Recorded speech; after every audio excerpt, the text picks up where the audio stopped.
Hello mga kababayan and hello mga kuya. Welcome na naman po sa isang exciting episode ng SCWC Community Connect Video Testimonial kung saan tayo po ay magpapatotoo tungkol sa kapangyarihan ng Connect, lalo-lalo na sa pagtulong sa negosyanteng Pilipino at sa mga naghahanap ng pwedeng pagkapirahan ngayong kapanahonan ng pandemya. Ang petsa po natin yun ay August 26, Thursday. It's approximately 8:22 p.m. I know a lot of you are sleepy pero wag muna kayong matulog dahil meron po tayong i-share na business opportunity. At alam ko maraming mga viewers ang nag-aabang po nito. No? Ano ba pwede natin pagkapirahan ngayon? Well, for tonight, we'll be dealing with real estate opportunities. I'm flashing on the screen right now a news article from the Philippine Daily Inquirer dated August 2 kung saan sila ay parang nagprepresenta ng parang post-pandemic scenario for the real estate industry. At alam niyo naman po, the real estate industry ay isa lamang po sa sari-sari mga industriya na tinamaan itong pandemic. But despite the problems, the challenges na pinagdaanan ng real estate industry, meron pa pong mga opportunities. And one of the opportunities na meron po dyan, masusundot po natin yon sa pamamagitan ng ating special guest who happens to be a veteran real estate practitioner. So, kung kayo po ay merong ari-arian na gusto ninyong ibenta because kailangan nyo ng cash, and I know a lot of people need cash nowadays, pwede po kayong tulungan na magbenta. On the other hand, kung kayo naman po ay nangangailangan ng cash, baka pwedeng tulungan si special guest po natin na ibenta yung mga properties na nasa listing niya para kumita naman kayo. Aside from real estate opportunities, kung kayo naman po ay advocate po ng healthy living, well, meron po siyang mga health-related products na pwede nyo pong i-resell, no? Starting from publications all the way to health products. Malalaman po natin yan maya-maya lang po. Now, pagdating naman sa ating who's who in masonry, kasi who's who rin itong ating special guest, no? Na medyo similar yung background sa ating special guest.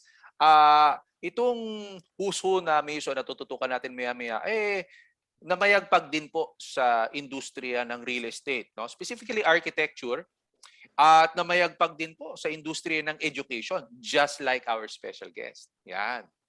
And towards the end, since nananawagan po tayo sa sari-saring mga sektor ng lipunan, socio-civic organizations, no? We are going to reach out to yung mga kababayan natin that are involved in the real estate industry to support us, okay? And we will also reach out to a spiritual organization, a church that is very dear sa puso ng ating special guest. Dahil dito po may kinalaman yung ating Connect testimonial.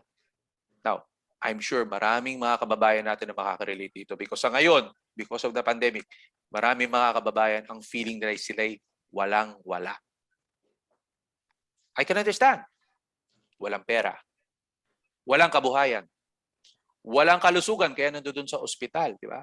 You are there at rock bottom and our special guest can relate to that. Bago pa po nangyayari ang pandemya, nung siya ay nasa tugatog ng kanyang tagumpay bilang isang successful real estate practitioner, bigla siyang bumagsak. 2-0. You know why? Siya po yung nakulong sa Bilibid. And who wants to connect with someone na nanggaling sa Bilibid? Reputation, walang-wala. Credibility, walang-wala. But, through the grace of God, and itong mga kasama niya po dito sa spiritual organization po na ito, unti-unti, bit by bit, no, miraculously, naitaguyod niya po ang kanyang kredibilidad. At once again, nakakapag-connect na naman po siya. So, to know more about that inspiring story, tutok lang po kayo doon sa ating special Connect video testimonial. And I guess that's about it for our show. Yun na po yung buod ng palabas po natin for tonight. Hence, it's about time that we introduce our special guest. So without further ado, please welcome with our ceremonial drum roll. Please welcome Brother Dick Perlas from originally from Araw Lodge, but is now with Araw Lodge number 18, which is my mother lodge as well. It's now with Luzon Lodge number 57. Okay, Brother Dick, pwede ka nang bumati sa ating audience. Good evening, friends. Good morning. Not good morning, but good evening. Good evening, yes. Brother Joel. Hello. I'm so excited to have this opportunity to have a face-to-face. The last time we talked about life I was so excited to promote your book, that success book. Ganun.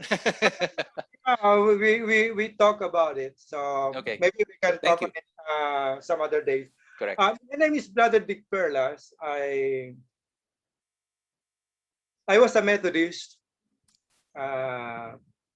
Brother Jimmy Zambrano, a pastor, and I were so close. We used to attend the Central United Methodist Church. And I became a police officer. Yan. First in South Cotabato, then I was transferred to Camp Crame, then finally in the Manila's finest. One of the most challenging precincts that I'd been to was Station 2 sa Tondo. And alam mo, Brother Joel, I earned 2 police medals. Oh. Not killing a cat or a dog or shooting to anyone, but on community relations. So, wow, galing. Oo. and I was assigned in the narcotics section of the WPD. My job was not to run after the drug lords, but to conduct education campaign in schools. Then I wanted to become rich. So ang taas ng pangarap ko noon, so sabi ko wala yatang pera sa pulis. Pwede man pero noon during the time of President Fidel Ramos, nag-boom ang real estate. So instead of going to law school, nag-aaral muna ako ng real estate. I passed the exam. I had my license in real estate and as an appraiser. And God is so good. The secret of my success in real estate selling, first is trust in God.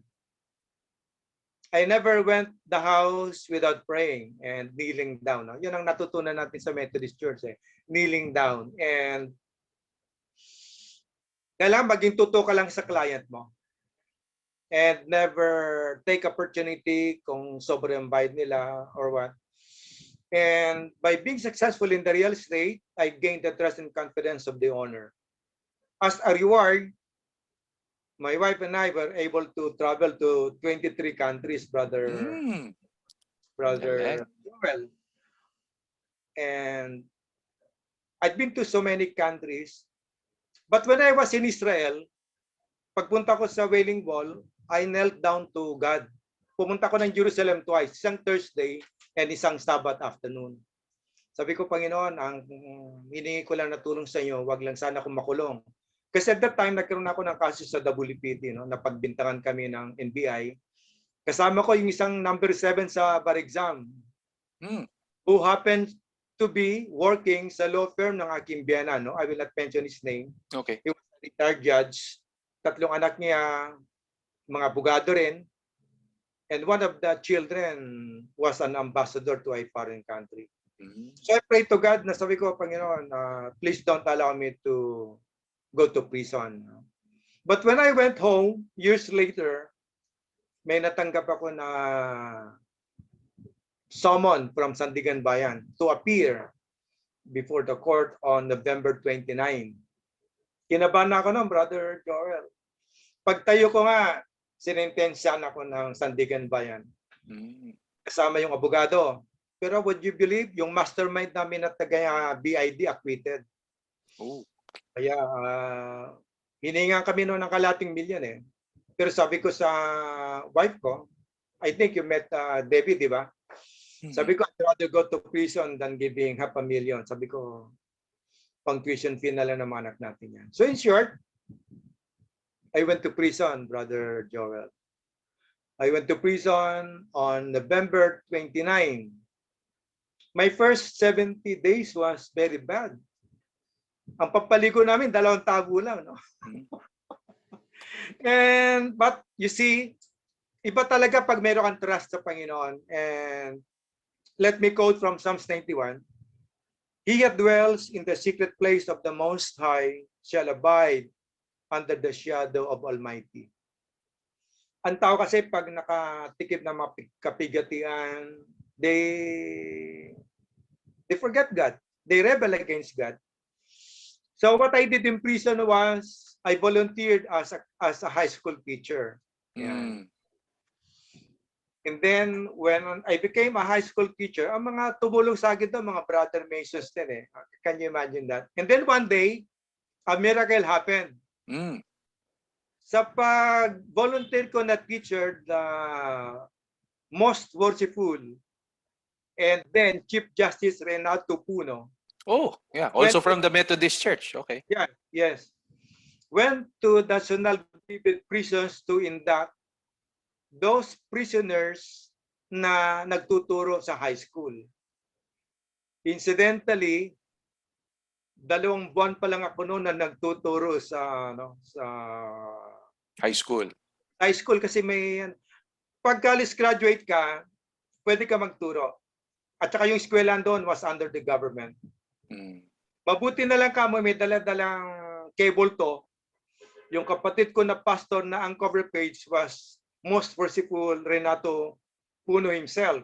No? And after his speech, nagkaroon ng open forum, and I approached him with a Jugard 2nd degree. Tinina niya ako eh. Last question, I addressed him. And then, pagkatapos induction, you won't believe it. Instead na congratulating the president, ako yung pinakakulelat eh. Directly to me and congratulated me. Wow. And he told me, bro, we'll talk outside. In short, he gave my request to endorse my parole.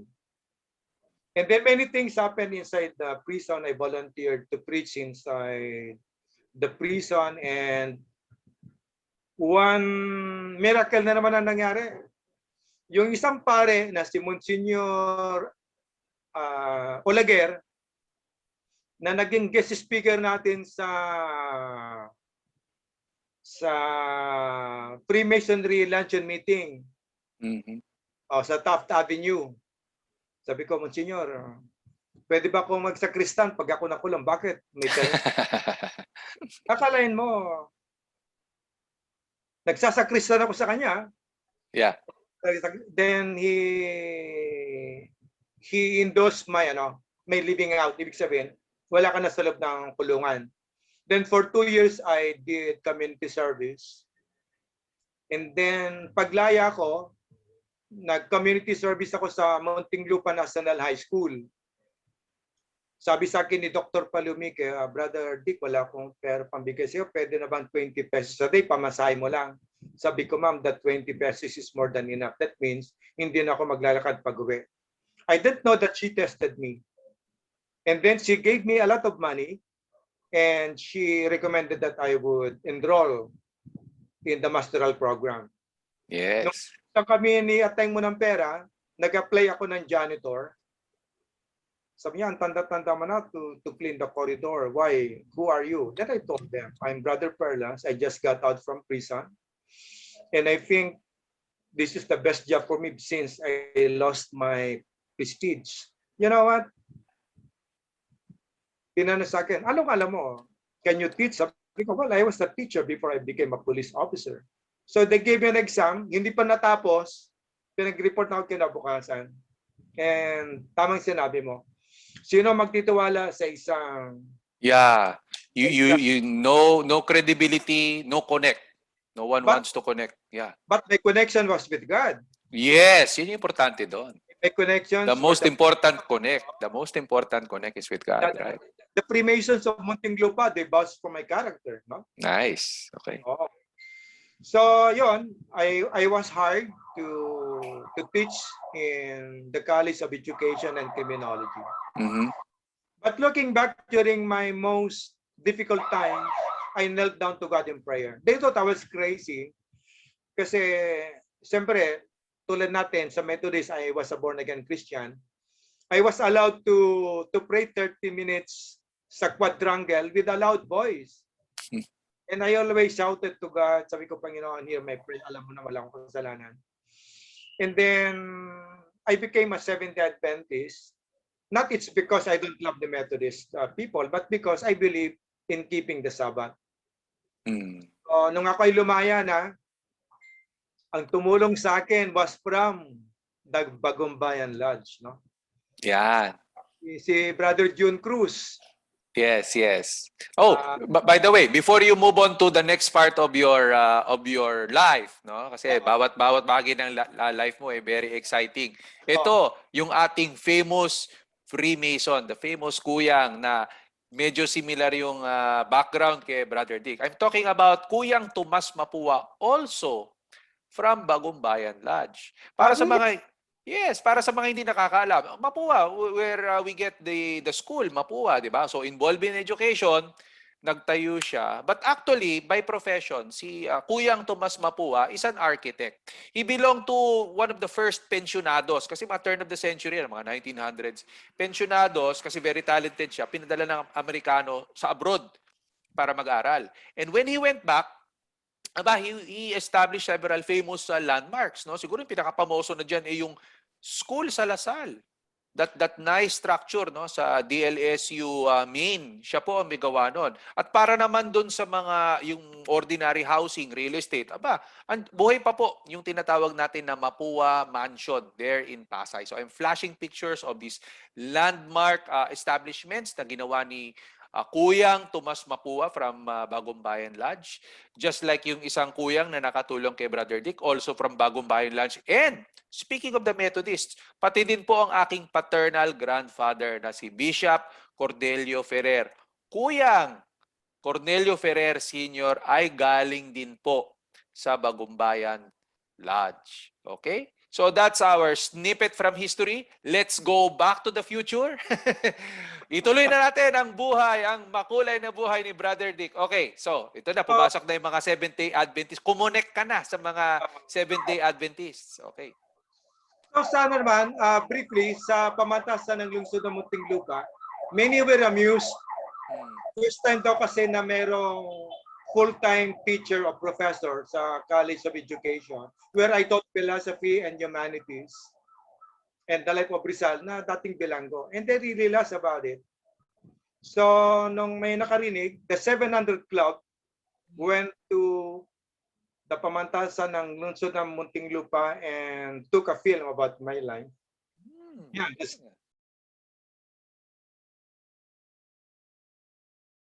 Puneta.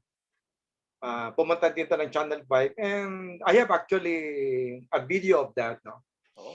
So then for being a Seventh Adventist, I believe in keeping the Sabbath. Pero ang kaligtasan naman natin ay wala sa church eh. Kahit na ba nagkikip ka ng Sabbath, if you disobey some of the commandments, wala rin. At kung wala kang connection sa ating our Lord Jesus Christ, wala rin. Correct. So, yan ang isang moral lesson po natin. The most important is connect with God. Sige po, Brother Dick. Connect with God and with the Son, our Lord Jesus Christ. Not only with the church, not with your pastor, but to our great shepherd, our Lord Jesus Christ. But as a Seventh Adventist, what I'm doing now is I enlisted myself as a literature evangelist. And for you and for the dear viewers, my advocacy now is number one about health, but I campaigned against cigarette smoking. Correct. Against addiction to alcohol and drugs. Why? Because a lot of marriage failed. A lot of good businesses went bankrupt because of too much addiction to alcohol and drugs and many more. And our society fell, and even the future of the young children, because of those three things, no? Cigarette smoking, addiction to alcohol and drugs. So we have magazines like the Health and Home, which features about those healthy lifestyle and living. We also have Bible stories for children. So that's what I'm doing with the Seventh Adventist. But the Seventh Adventist does not prevent me to attend Sunday services. I still go to the United Methodist Church. I still visit my friends, mga evangelicals sa Muntinlupa City. And lately, I got involved again with selling of the real estate property. If you can flash, The owner of the building where I'm staying now owns 5 hectares of land with a very beautiful location at Sibul Springs, San Miguel, Bulacan. That 5 hectares of land was subdivided into 617 individual titles of 50 square meters each. Meron lang sa konting problem, pero kung makikita nyo ang lugar, I'll be more than willing to accompany you because, you know, in real estate, there is really money, no? Correct. And, Yeah, imagine you were able to travel to 29 different countries because of real estate, di ba? No, at 23 lang bro, 23. 23. Tumawad pa, gano'n na rin yun. 23 countries. Yeah, there's money in real estate. Twice in the US where I attended some meetings, but I attended a masonic meeting sa Israel. And I was treated very, very well. Ang kaganda nito sa Sibul Springs, yung lupa, nag-aantay na lang kung sino ang bibili. Fitted siya for low-cost housing. That's what I was going to say. Low cost. Usong-uso ngayon ng low cost. Especially mga OFWs, they want to invest in low cost. So, yeah. Speaking of the location, ang Bulacan ay may airport at saka doon din dadaan yung future Philippine National Railway. And San Miguel and Barangay Sibul is the largest municipality of San Miguel, Bulacan. Okay. So that's good. It's yeah. Now, let me just share about the ups and downs of the real estate. Kahit na magkaroon ng 10 pandemic, real estate will always be there because of economic reason. Number one, dumadami ang tao, lumiliit ang lupa. Tama. Yeah, so well, that's again. You were law of supply and demand. Law of supply and demand, di ba? Padami na padami ang tao, but lupa is not increasing. Fixed na yan. And the good thing about real estate sa land is for the living and for the dead. The dead, di may cemetery. Ayun din, di ba? May lupa pa rin, di ba? Pero ang kagandahan dito, if we can promote this property owned by Mrs. Suarez, it's negotiable. Hindi na siya tumatanggap na malaking earnest money because she's already very old. And it's really very, very negotiable. Maybe sa mga kuyang natin, o kay sa very worshipful kuyang natin, no? Brother Mapua, who is in the field of architect. Pumanaw na po siya. Well, siguro yung mga anak at apo na niya siguro agad. That's a long time ago, no? Saka isa pa, sa Bible kasi, ang mga pandemics, they come and go. Yeah.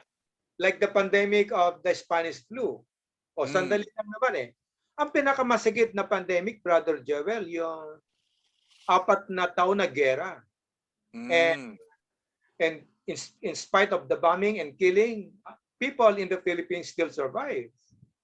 Yeah. So no matter kung merong pandemic, let us just sabi nga dito sa Psalms 91 verse 10, there shall be no evil befall you, neither shall any plague come near thy dwelling. Kung nakakonekta ka sa Panginoon Diyos. Okay. So, to our dear listeners, no, courtesy of the channel of Brother Joel Ferrer, don't be afraid of the pandemic. Magpapakuna ka lang if you believe in vaccine. Pero ang kagandahan dyan sa health, if I may share, 64 na ako, I still maintain my good voice, bedroom voice. We do not eat pork. Kasi sa pork, nandun ang lahat ng mga diseases eh. Okay. Ngayon, why don't they try to eat raw vegetables? I eat raw papaya. Pati balat ng papaya, kinakain ko. Ginagawa kong salad yan eh. So when you eat raw vegetables, avoid sweets. Dapat ma-maintain nila yung 6 hours sleep. So at least yung immune system mo malakas. At saka mamayang gabi, kami ng pamangkin ko, bago kami matulog, kasi galing kami sa SM Mall, di magtutuob kami. Yung tubig na may salt, para lang system, mga sinuses, ma-declog or something. And most of all, In business naman kasi, there are 3 secrets that I know. Number 1, you don't need to be a college graduate to become successful in business. Sinasabi ko nga sa pamangkin ko, ang nakaimbento magpalipad ng replano ay yung magkapatid na Wilbur and Orville na junk shop. Ayos lang ng bisikleta. O pinaglaruan nila yung bisikleta, lumipad. O di don't kinuha yung aerodynamics. Right. Si Bill Gates, high school. Ay maniwala ng professor niya, di iniwan yung school niya. O, di ba? So you don't need a high education, but you need a high motivation. And inspiration must come from God. O, number 1 yun. Number 2, meron kang passion. Na si Sanders at 77 nakaimbento siya ng chicken di KFC binili sa Colonel Sanders, yeah. Binili sa kanya kung ilang milyon, di ba? And number 3, marunong ka talaga mag-isama sa tao. Kasi if we have a good and right connection with people, these are your manpower. 3 lang. Siguro tigitiga mong 4, hard work, yan. Yes. Never say die. Yan. Sabi ni Bruce Willis yata yan. Die hard naman yata yung ano na yan. Die hard, di ba? Right. So I just hope, Brother Joel, that we will, sa mga friends ko, I will tell them, panoorin mo yung magandang channel. Kasi merong, that reminds me of your father na radio announcer. Yeah. Before I became a lawyer. Kasi ang tawag nila sa papa mo, attorney hindi ako yung attorney, yung wife ko. Went to law school and became a successful lawyer, di ba? Yeah. For those who don't know, nagkakilala yung father ko at saka si Brother Dick. Before, they were tenants dito sa Don Santiago building sa Manila. And isa sa mga kinabibilibin ng father ko is sila, isa lang ang kanilang kwarto, si Brother Dick, 2. Proof na talagang yumaman talaga sa real estate. Ang sekreto kasi namin, matalino yung napangasawa ko, merap mag-isama sa wife mo na matalino, kaya sa Bible, dapat sa business, iwalay mo na kayo. Ganun pala yun. So may personal reason din pala kayo, ba't kaya 2 pinto? Maglabing-labing kayo. Pero kasi ibang diskarte na, pag nagbenta kami ng property sa isang buyer, pag kaming 2 mag-explain, magulo. Hindi na magulo. So dapat kanya-kanya kayo. Tatawa o mag-orient. Dad, i-orient mo nga to. Pagdating sa closing, mas magaling siya. Magandang complementary kayo, no? Diba? Yung siya closing, ikaw siguro sa opening. Yan yung ano mo. Pero magaling. Kasi minsan may feud okay. Pag ka magpapatalo, pare pala kaming licensed real estate broker. Pare din kaming real estate appraiser. And sometimes the problem lies wherein yung pride at saka yung ego ng isa't isa. May nakapag-advise sa amin na marriage counselor niya, bro, sis, iwalay kayo ng kwarto. Magkasama naman kayo sabay, and it worked well. Okay. Yun na nga. That's pretty nice, no? So yun, mga kababayan, kung kayo po yung nakikinig, no? A veteran and successful real estate broker who's back on the real estate saddle, kung meron po kayong gustong ibenta na property, he can help sell that property for you. On the other hand, yung sinasabi niyang property dun sa Bulacan, if you can help sell it for him, bibigyan din po kayo ng blessing ni Brother Dick.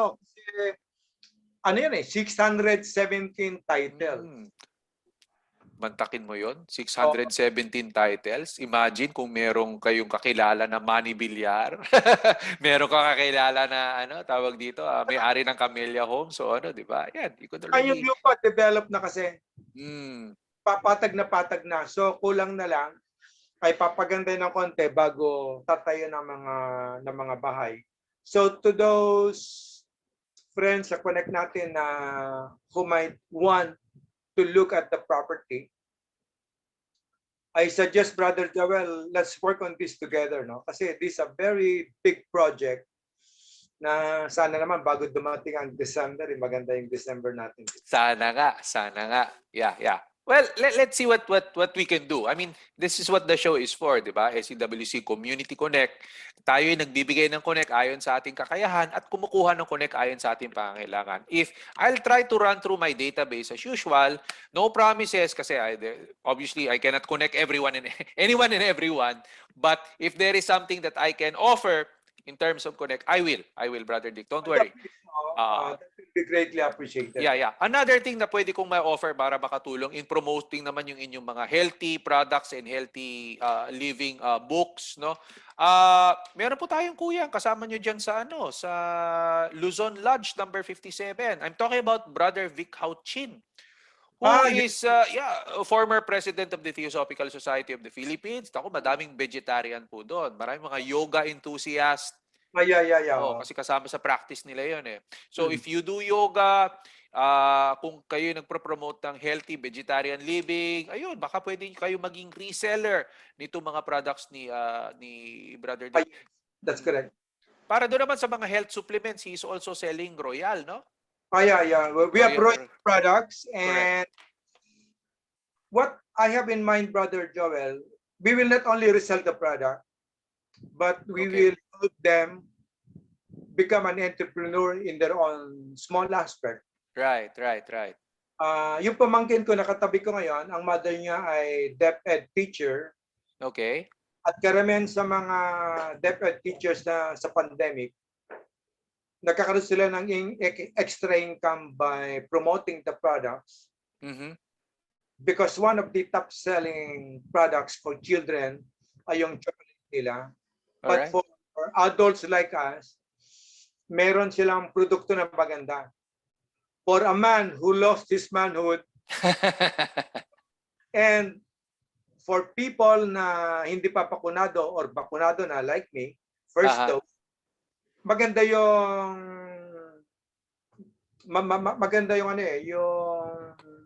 yung produkto natin na siguro, I don't know if I can see it on the screen. Ito yung pinakamaganda na immunoboost. Nangangailangan tayo niyan sa pandemya para hindi tayo basta-basta tamaan ng virus.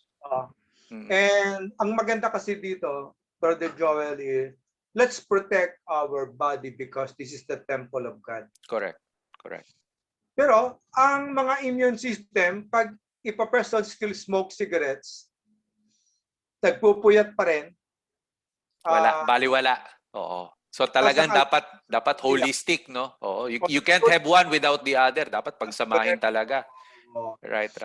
Tsaka, I understand. Ang importante talaga dyan ay, ako, what I'm doing, I will share it to you and to the listeners. Bago ako lumay sa Bilibid, I pleaded with God and I made a bargain. So, pag pinalaya mo ako ng May 20, kailan ba ako lumay? Ba't ang bilis ko nakalimutan ko? May 2000. It's okay. Okay. 2016. Okay. Sabi ko sa kanya, this is what I can do.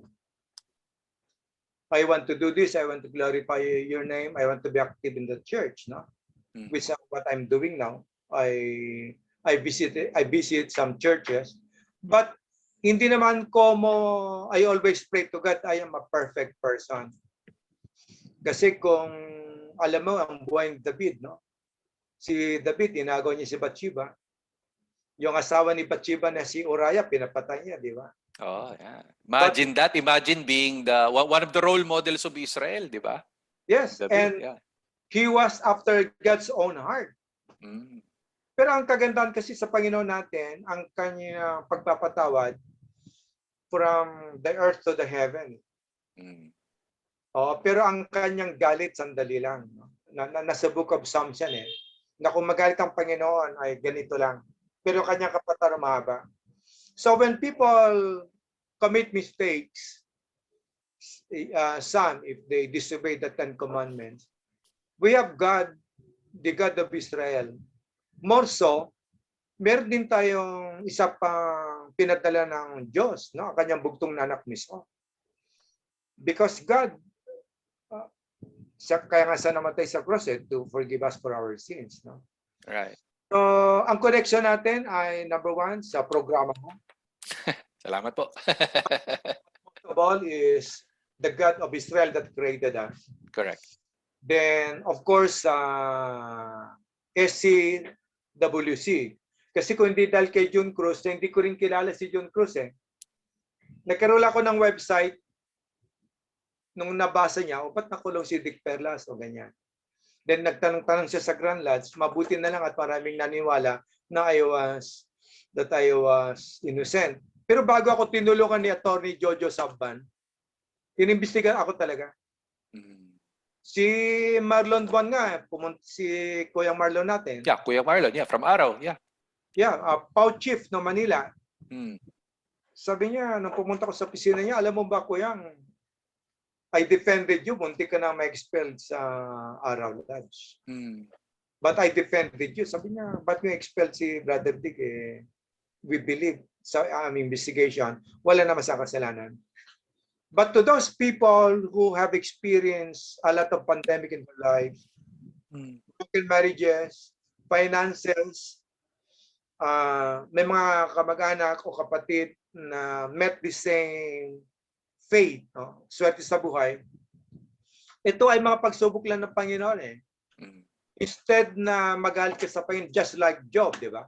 Yes. Nung namatay na lahat ng mga anak ni Job, 7 ang anak niya, lahat ng kanyang ari-arian, sabi ng asawa niya, do you still hold integrity before your God? Sabi ng asawa niya, why don't you curse your God and die. Oh, curse God and die. Yeah. So, ang unang tormento niya was his wife herself. may pinariringgan ba kayo? Ang kaganda kasi. Pero sa sa Square and Compass We Connect, ang kaganda sa mga brethren, before they persecute you or convict you, kaysa naman kasi and sometimes they put emotions above reason eh. Maliban lang kung ang nagawa mong kasalanan ay those unpardonable sin, no? Correct. When yung sa ating obligation sa third degree, di ba? Pero kung wala yung ganon, they're willing naman to listen. So, meron tayong business owners na nakikinig sa programa mo. And hopefully, I want to go back yung una nating pinag-usapan. Paano natin i-promote yung books mo sa university? Ay, okay lang yun. Next ano na yun. I still have your book. Okay lang yun, okay lang. We'll have another show for that. This show is all about you. This is all about you. So, ayun nga po, base sa inyo narinig, no? Napakaganda ng kanyang Community Connect testimonial. Like I said, lahat ng mga kababayan natin who are feeling down in the dumps, if you think walang-wala na kayo, there is always hope to regain kung ano man yung nawala.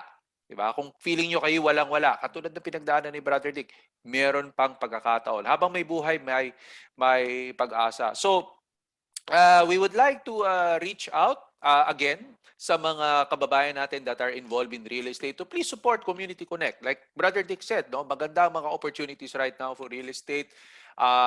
If we connect with each other, help each other out by providing referrals, we could help each other, I mean financially speaking. And then of course, reach out din po tayo doon sa mga kapatid po natin na nasa SDA o sa Sabadista, no? Aside from Brother Dick, kasama rin po natin sila Brother Dave Manikis from Biak na Bato, number 7. Yan, makasama po sa SDA. At saka si Brother... Yeah. Well, no. Hopefully, no. And of course, si Brother Kari Uy, the current president of SCWC, ay kasama din po sa simbahan po ng Sabadista, Seventh-day Adventist. Na-feature po siya doon sa isa po nating vlog, yung tungkol doon sa Bulacan Connect. Nandiyan po si Brother Kari Uy. Yeah. So there are a couple of brads na nandiyan po sa sa Seventh-day Adventist as well as different religions, kasi I mentioned it several times in the vlog na para sa ating mga Mason, It doesn't really matter what religion you belong to, because we're all brothers. We belong to the brotherhood of man under the fatherhood of God. Of God, yeah. Yun. Mm. So, yun ang ano natin for now. So, thank you, Brother Dick, for sharing your time and sharing your opportunity. If Yes, we have what 1 else? minute, I forgot to Sure. mention, What else? doon sa real estate kasi, Mm. that will be a big opportunity for businessmen Mhm. and even to people. Because it will generate employment. Pag nagpagawa na kasi ng mga low housing units, they will be needing a lot of carpenters. Oh, hindi lang yun. Hindi lang, that's just the beginning pag na-erect yan. Kasi pagkatapos yan, may mga tindahan na maglalabasan, may mga palengke, it's a whole ecosystem. If you build a community, buong economic ecosystem ang madedevelop mo dyan. So, tama po kayo, Brother Dick. Thank you for that. Yung sa food supplement natin, instead of resellership, we will teach them to become entrepreneur. So what else should I say? But I thank God you've been so generous to give me At enough salamat time din po, Brother Dick, for sharing your wonderful story. A story of hope along with the business opportunity na pre-represent po niya for real estate as well as dun sa kanya mga health products. The information has been flashed on the screen kung paano makontak si Brother Dick. Yes. Sure. Oh, yeah. No problem. Yung sa Sandigan Bayan ko pala, we were sentenced for 8 years. It only 1 year. Kalatil ako na nasalot talaga ng karsel. After that, parol na lang. Diba, 2 years community service. Wala na akong salob ng karsel. At isa sa mga nagalaga sa akin yung sinasabi pare. Si Msgr. Speaker natin sa SCWC Olaguer. Olaguer na yung same pare na may mag-parachute jump. Parachute. Okay. Kung ibig sabihin, kung ang reputation ng Mason ay masama, bakit Msgr Olaguer na naging official na pare sa loob ng Bilibid prisons ay naging guest speaker ng Free Masonry sa Scottish Rites. Oh, you see, so I'm just sharing this na para malis yung bias nila against Freemasonry, that we are not a secret society, but we are an organization of men, tama yung sinabi ng under the fatherhood of God, that believes that all men are brethren. Yeah, and this advocacy, itong SCWC Community Connect ay para sa lahat. I mean, initiated by Masons, but this is for all. So whether you're a Mason or not, pwede po kayong tumulong, pwede po kayong magbigay ng connect ayon sa inyong kakayahan at kumuha ng connect ayon sa inyong pangangailangan. Alright, so with that, we salute. Mabuhay po ang ating mga kababayan that are involved in the real estate industry. Mabuhay din po ang ating mga kababayan na kasapi po sa Sabatista o sa Seventh-day Adventist. And of course, mabuhay po ang ating mga kababayan na kasama po sa Masoneria. That's all for now. Thank you and goodbye, everyone.